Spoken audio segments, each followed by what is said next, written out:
नमस्कार बच्चों, हमने पाठ 1 पढ़ लिया था। उसके प्रश्न उत्तर 8 तक कर लिए थे। आज हम प्रश्न 9 से उत्तर पढ़ेंगे। तो प्रश्न 9 है, ऊष्माक्षेपी एवं ऊष्माशोषी अभिक्रिया का क्या अर्थ है, उदाहरण दीजिए।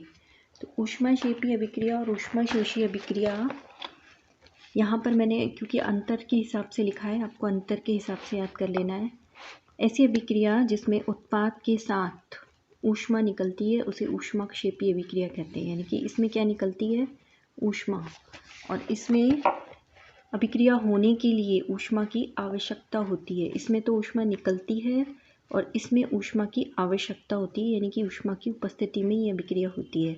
ये तो हो गया इनमें अंतर। और इसमें एक एक उदाहरण देना है। तो ये उदाहरण हमने श्वसन का दिया है। श्वसन में ये ग्लूकोज है। जब ग्लूकोज ऑक्सीजन की उपस्थिति में इसका दहन होता है तो ये कार्बन डाइऑक्साइड और जल बनता है। ये श्वसन का उदाहरण देना है इसमें। और यहाँ CaCO3 जब ऊष्मा की उपस्थिति में टूटता है तो CaO कैल्शियम हाइड्रोक्साइड और जल बनता है। कैल्शियम कार्बोनेट जब टूटता है तो CaO+H2O बनता है। ये इसके उदाहरण हो गए। अगला प्रश्न है, श्वसन को ऊष्माक्षेपी अभिक्रिया क्यों कहते हैं।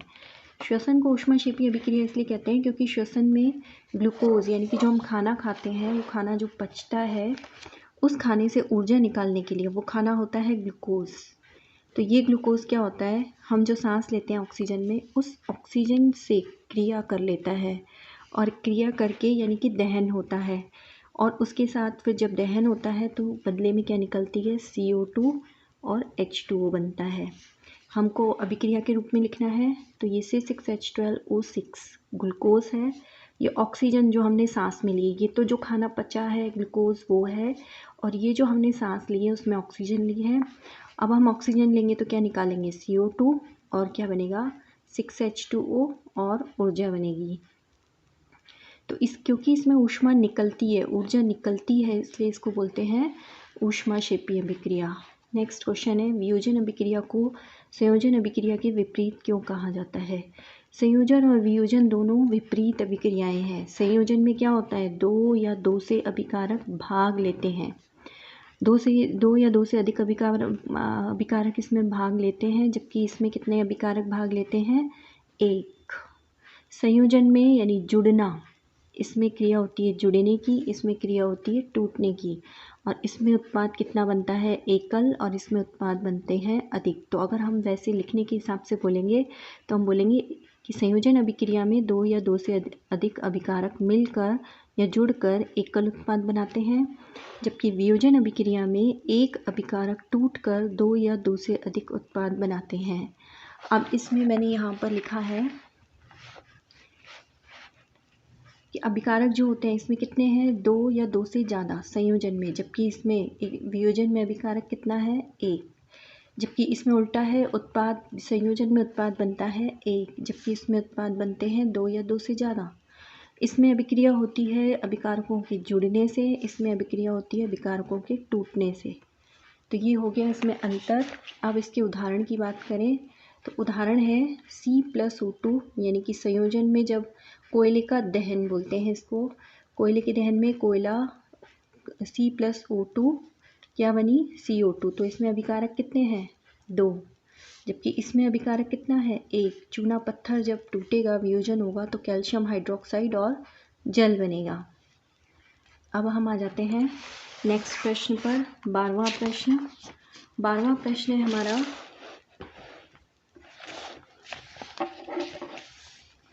वियोजन अभिक्रियाओं का एक एक समीकरण लिखना है जिसमें ऊष्मा, प्रकाश और विद्युत के रूप में ऊर्जा प्रदान की जाती है। तो वियोजन अभिक्रिया में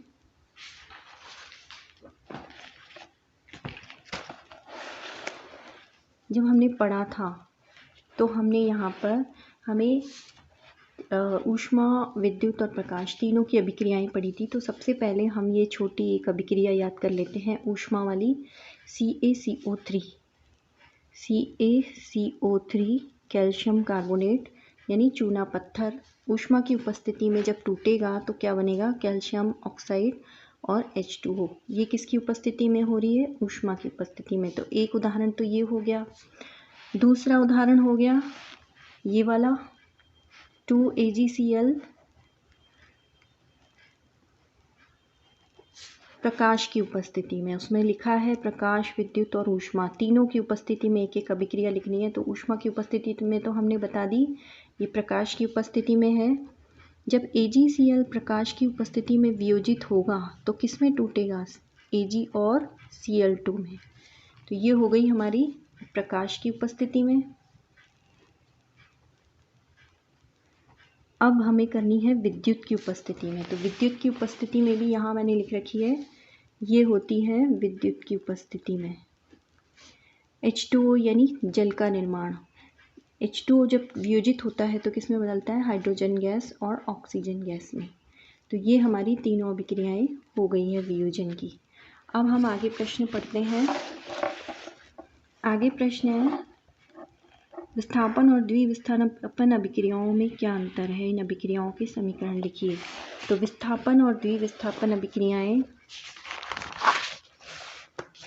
क्या अंतर है? विस्थापन अभिक्रिया में मैंने बताया था कि जब अधिक क्रियाशील तत्व कम क्रियाशील तत्व को हटा देता है या विस्थापित कर देता है तो उसे हम कहते हैं विस्थापन अभिक्रिया।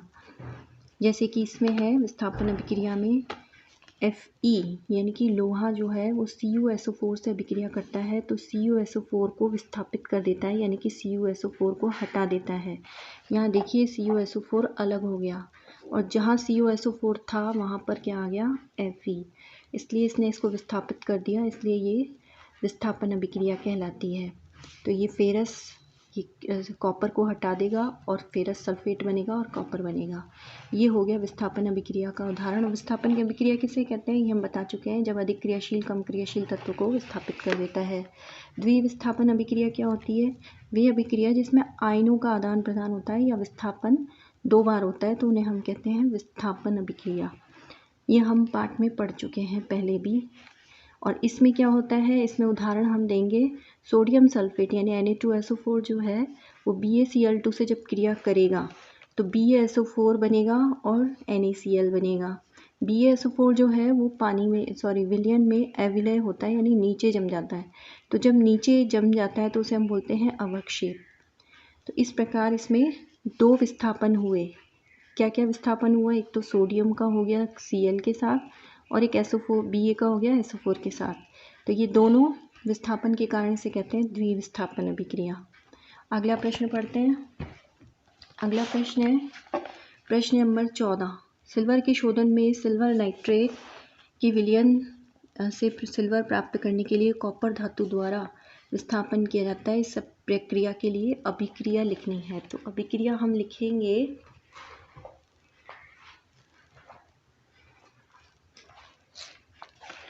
यहाँ पर अभिक्रिया लिखी है हमने, ये है Cu कॉपर और AgNO3 यानी कि कॉपर से जब क्रिया हुई सिल्वर नाइट्रेट में, सिल्वर नाइट्रेट से, तो यहाँ पर कॉपर नाइट्रेट बनता है और Ag अलग हो जाता है। ये इसकी अभिक्रिया है। आगे हम प्रश्न आगे पढ़ते हैं। प्रश्न 15 है अवक्षेपण अभिक्रिया से आप क्या समझते हैं? उदाहरण देकर समझाइए। तो अवक्षेपण अभिक्रिया में द्विविस्थापन अभिक्रिया वाला उदाहरण ही आएगा। और अवक्षेपण अभिक्रिया किसे कहते हैं? अवक्षेपण अभिक्रिया उसे कहते हैं जिसमें अवक्षेप बनता है। ये देखिए हमने यहाँ लिख रखा है कि इस जो अविक्षेप जिस अभिक्रिया में बनता है उसे हम अवक्षेपण अभिक्रिया कहते हैं। जैसे कि इस अभिक्रिया में सोडियम सल्फेट और BaCl2 यानी बेरियम क्लोराइड की जब अभिक्रिया करवाते हैं तो BaSO4 नाम का पदार्थ बनता है जो विलयन में नीचे जम जाता है, जिसे हम कहते हैं अवक्षेप। ये श्वेत रंग का होता है। तो क्योंकि इस अभिक्रिया में अवक्षेप बनता है इसलिए इस अभिक्रिया को कहते हैं अवक्षेपण अभिक्रिया। अगला प्रश्न देखते हैं। अगला प्रश्न है ऑक्सीजन के योग तथा ह्रास के आधार पर निम्न पदों की व्याख्या कीजिए। प्रत्येक के लिए 2 उदाहरण दीजिए। उपचयन और अपचयन के बारे में हमको बताना है। तो उपचयन और अपचयन के बारे में हमने पाठ में पढ़ा था। उपचयन और अपचयन, O2 का जुड़ना, या फिर यहाँ हम बता देते हैं। ये देखिए उपचयन और अपचयन को मैंने ऐसे लिखा है। इसमें जब O2 का योग होगा यानी कि O2 अभिक्रिया में जुड़ेगा या फिर H2 का ह्रास होगा यानी H2 कम होगा तो हम ऐसी अभिक्रिया को कहेंगे उपचयन अभिक्रिया। और जिस अभिक्रिया में O2 का ह्रास होगा यानी O2 कम होगा और H2 बढ़ेगा तो ऐसी अभिक्रिया को कहेंगे हम अपचयन अभिक्रिया। अब इनके दो उदाहरण में हम लिखेंगे। जैसे यहाँ पर दे रखा है C+O2 कोयले का दहन। कोयले के दहन में जो कार्बन था उसका क्या हुआ, उपचयन। क्यों? क्योंकि कार्बन में क्या जुड़ा, O, इसलिए यहाँ पर कार्बन का उपचयन हुआ। दूसरी अभिक्रिया, दूसरा उदाहरण है कॉपर की ऑक्सीजन से जब क्रिया कराएंगे तो कॉपर में ऑक्सीजन जुड़ गया तो ये अभिक्रिया भी क्या हुई, उपचयन। उपचयन किसका हुआ, कॉपर का। अब अपचयन का उदाहरण देखते हैं। अपचयन के उदाहरण में कार्बोनेट जो है उसकी जब हाइड्रोजन से अभिक्रिया होती है तो देखिए कार्बन में O जुड़ जाता है और H2 इधर H2 में O जुड़ जाता है तो इसमें उपचयन, यहाँ पर जो कार्बन था वो 3 ऑक्सीजन थे जो यहाँ कम हो गया है, इसलिए ऑक्सीजन का ह्रास हो रहा है, इसलिए इसको बोलते हैं अपचयन अभिक्रिया।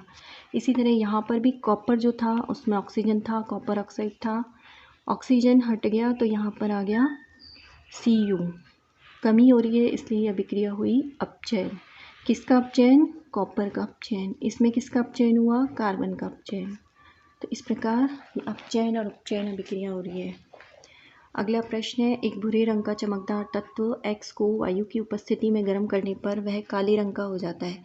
तो इसमें X और उस काले रंग की यौगिक का नाम बताइए। तो इसमें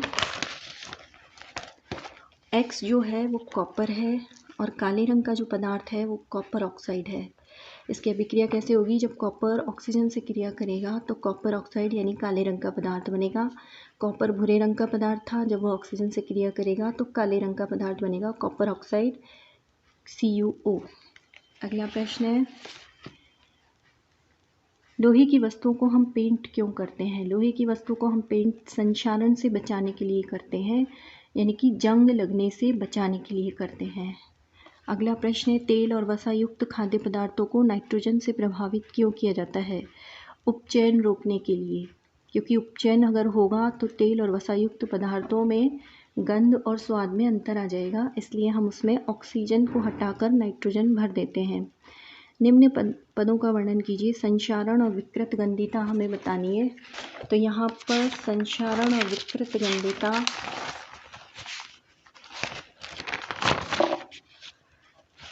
संक्षारण किसे कहते हैं, जब कोई धातु अपने आसपास अम्ल और आर्द्रता से संपर्क में आती है, क्रिया करती है तो वो संक्षारित हो जाती है। यानी कि धातुएं जो होती है जैसे लोहा, चांदी, एल्युमिनियम, ये अपने आसपास आर्द्रता से या फिर अम्ल से क्रिया कर लेती है और उन पर या तो जंग लग जाता है, अगर लोहा है तो जंग लग जाता है, चांदी है तो काली हो जाती है और तांबा है तो हरा हो जाता है। अब इसमें ये जो है एक गंभीर समस्या है संक्षारण, क्योंकि इससे जो है जंग लगेगा तो लोहा खराब होगा, टूट जाएगा, तो इसलिए गंभीर समस्या है। इसके हल के लिए हम क्या करते हैं, लोहे को पेंट कर देते हैं। इसी तरह से दूसरा पॉइंट है विकृत गंधिता। क्या होती है, विकृत गंधिता होती है कि तेल वाले जो पदार्थ होते हैं, खाद्य पदार्थ, अगर हम थोड़े समय तक उन्हें खुला रख दें तो कुछ समय बाद क्या होता है, उसमें स्वाद और गंध में परिवर्तन हो जाता है। इसका कारण क्या होता है, स्वाद और गंध में परिवर्तन क्यों हो जाता है, उपचयन के कारण। तो हम इसका उपाय क्या कर सकते हैं कि उपचयन को हम रोक सकते हैं कि या तो उसमें प्रतिऑक्सीकारक पदार्थ मिला दें जिससे उपचयन रुक जाए, या फिर हम उसमें उन पदार्थों को, उन भोज्य पदार्थों को वायुरोधी बर्तन में रखें। और तीसरा हम कर सकते हैं कि जैसे जो बाज़ार में चिप्स की थैलियाँ मिलती है उसमें ऑक्सीजन गैस को हटा देते हैं और उसमें क्या भर देते हैं, नाइट्रोजन गैस, जिसकी वजह से वो बहुत दिनों तक उनमें जो चिप्स या जो भी तेलीय पदार्थ होता है वो ख़राब नहीं होता है। इस प्रकार आज हमने सारे प्रश्न इस पाठ के कर लिए हैं। अब हम नेक्स्ट पार्ट नेक्स्ट वीडियो में पढ़ेंगे। आप इस वीडियो पर ज़रूर लाइक एंड कमेंट करिएगा कमेंट बॉक्स में।